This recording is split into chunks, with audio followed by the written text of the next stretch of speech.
Good morning. Thank you for attending our press conference today, and at the conclusion of the conference we will provide the media present with hard copy documentation with all of the pertinent information related to the conference today. Later on this afternoon we'll also be releasing it online as well. Earlier this morning a large press conference was held in Toronto after police services in Ontario worked together on a probe involving child sexual exploitation that led to numerous arrests. Our service was part of that initiative. At this point, I'm going to turn it over to Chief Keach to address the media. Good morning. Thank you for your attendance today. As in any initiative that we do from a police service perspective, the media is a critical partner, and I want to acknowledge that.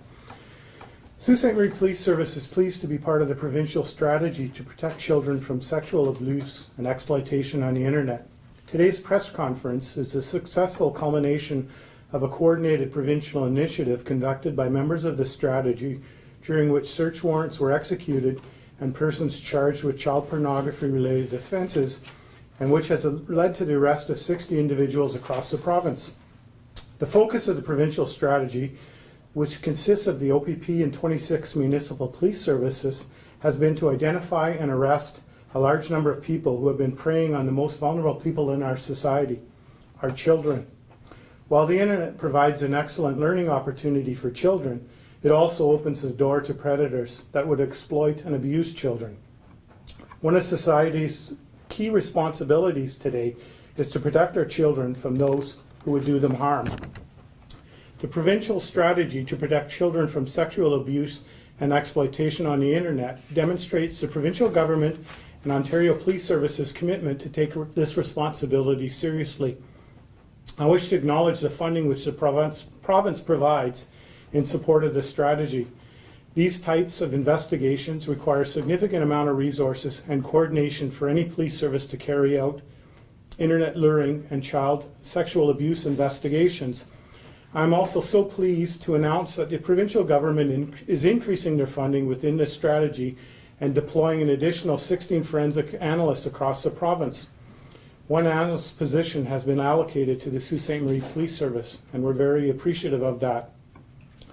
Although police have a role to protect our children, parents need to share that responsibility as well.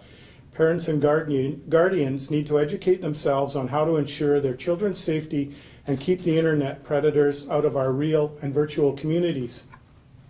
Since 2006, the provincial strategy has completed 23,581 investigations and laid 8,750 charges against 2,617 individuals.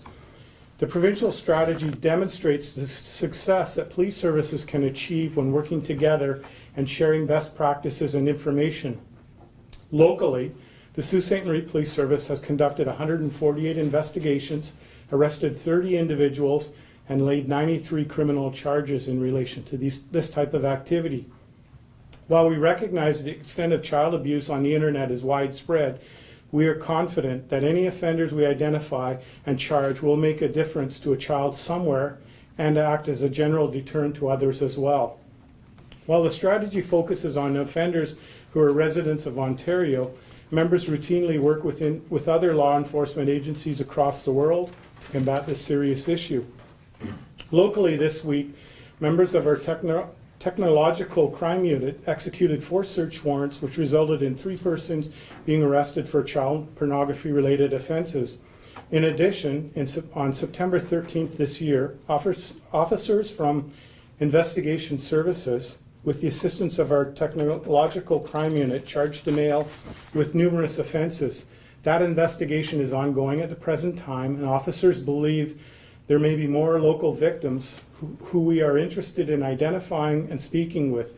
Detective Constable Sunny Spina will speak with you shortly regarding that investigation. It is my commitment that the Sault Ste. Marie Police Service will continue through our participation in the provincial strategy to use all available laws and resources to bring child predators to justice and to eliminate the threat they pose to our children and our communities. Thank you.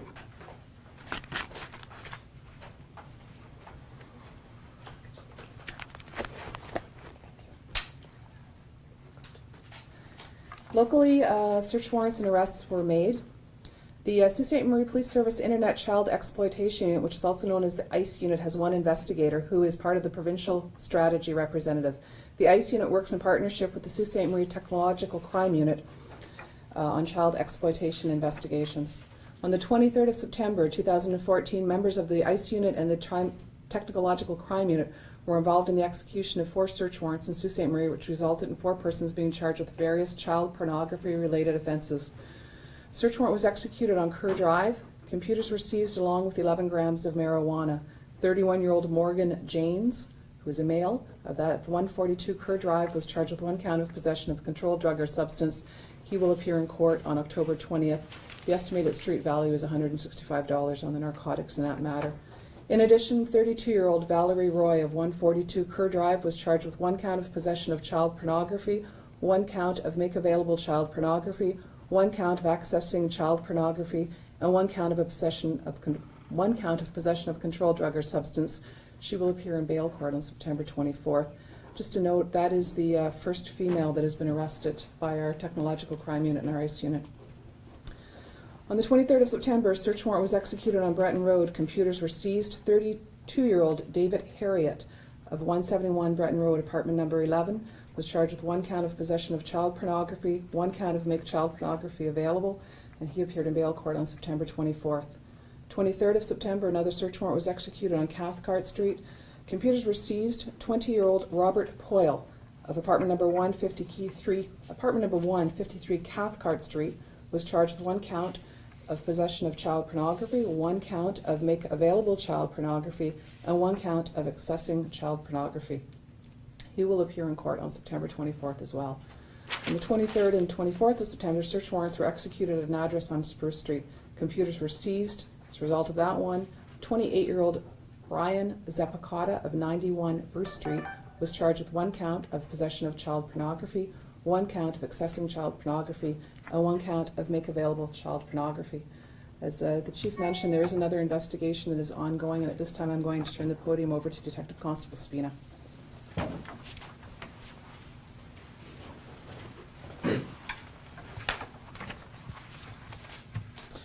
Good afternoon, ladies and gentlemen, and welcome. Thank you again for being here. I echo the comments of Chief Keach welcoming the media. Thank you very much for being here. Your role in your role in assisting the police has really helped us in the past, and we hope to continue that in the future. In addition to the amazing work that was done by officers in relation to the search warrants that were executed, we have another investigation that is currently ongoing with regards to child pornography. This investigation began on the 12th of September as a result of a complaint that came forward from a member of the public, and officers from our Criminal Investigations Division as well as our Technological Crime Unit were able to quickly respond to that complaint, and were able to work a lot of hours together and get some in a coordinated effort. They were able to result in they were able to successfully conclude the investigation that resulted in the arrest of a 51-year-old male. That male was arrested for possession of child pornography along with voyeurism, which is the offense of surreptitiously recording people. It was alleged that the male surreptitiously recorded a young female at that time, and as a result he was charged with the 2 offenses, 1 count of voyeurism and 1 count of possession of child pornography. I can tell you that after a search warrant was executed, a very large amount of digital storage devices were found, and there's a lot of media that officers have to go through in order to find everything that's there. So this is going to be a rather lengthy investigation that will be ongoing, and I'm going to be a part of that investigation along with our officers from our Technological Crime Unit. I thank you very much for your time today and allowing us to speak to you about this, and at this point I'd like to turn it back over to Staff Sergeant Martin. Just a follow-up to the investigation by Detective Constable Spina. The name of the accused on that investigation is not being released to protect the identity of the victim. What's the relationship? We're not going to discuss what the relationship is. Again, we would like to remind parents and guardians that they play a vital role in the education and prevention when it comes to child exploitation. Parents can visit children are one of our most valuable resources, and parents can visit sites such as the Canadian Centre for Child Protection and also Cyber Tips to educate themselves and take the time to teach their children how to be safe on the internet. This will conclude our press conference. We will take some questions at this point, but please be aware that we will not be discussing any of the matters where the charges are before the courts, which is the ones we've just spoken to. If you have any questions in regards to the methodological crime unit or the ICE unit or the provincial strategy, we will do our best to answer those questions for you today. Chief Keach actually will do his best to answer those questions today. So. Where was the girl filmed? Again, we're not getting into the specific details. Those matters are before the court. It's evidence before the courts. We're not going to discuss the specific matters and details on that. It was local, yes. How many local victims besides the girl who was filmed? That's part of the ongoing investigation. You're exploring the potential that there are other victims within this community, and we're interested in identifying those and potentially, and speaking with those individuals as well. Besides the case that Detective Steen is doing, are there local victims in those other charges where you gave the names? No, there are not.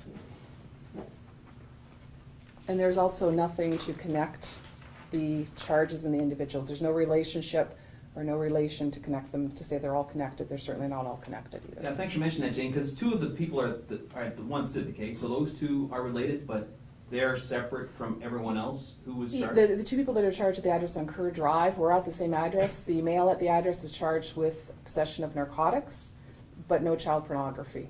The female at that address on Kerr Drive was charged with child pornography-related offenses. But they know each other, but everybody else, they're separate? Exactly. Okay. Yes. There's about 5 or 6 people from Sault Ste. Marie and Algoma who are amongst these 60 charges. Is there concern from city police that there's so many local residents that were caught as part of this probe? I don't know if it's that so much a concern as, I think it speaks to the work that our officers do within these units and the cooperation and collaboration. So, I think that can potentially cycle. There were targets identified and search warrants, successful search warrants executed in this particular initiative. And 4 individuals in our local community. I think anything that victimizes or potentially puts our children at risk is concerning. Obviously, you've seen that from a local perspective in relation to the resources that we dedicate, but you also see that from a provincial perspective in the sense of the funding from the provincial government is critical to us being able to undertake these type of activities based on the nature of the investigations are very in-depth and require collaboration from both a provincial and an international perspective. They involve technology, which tends to be very expensive and are very labor intensive. So again, we want to acknowledge the government announcing 16 additional bodies to reinforce this type of work. And one of those bodies is being allocated to the Sault Ste. Marie Police Service. We're very appreciative of that as well. These Sioux accused and the man from Thessalon, are they in any way tied to the others that were picked up as part of this probe? No, there's nothing to say there's a connection with any of those. Do you have an estimate how many images total were seized in videos from these accused? Yeah, I would think that this is very preliminary in the investigation. That type of analysis takes considerable amount of time, so it's a matter of going through it. I would think that that's something that will become a component of the criminal charge, obviously, but it would be preliminary to speak to that at this point in time. The investigations ran anywhere from 2 to 10 months. How come such a variance in how long it took to arrest these accused? I can't speak to the specifics of that. I think, again, it's a matter that we don't want to get into too many of the details because the matter is before the courts. That's all part of evidentiary and part of the investigation. What about the timing of a sweep like this, and who determines? Is it determined provincially? Is it determined when the sweep will be done?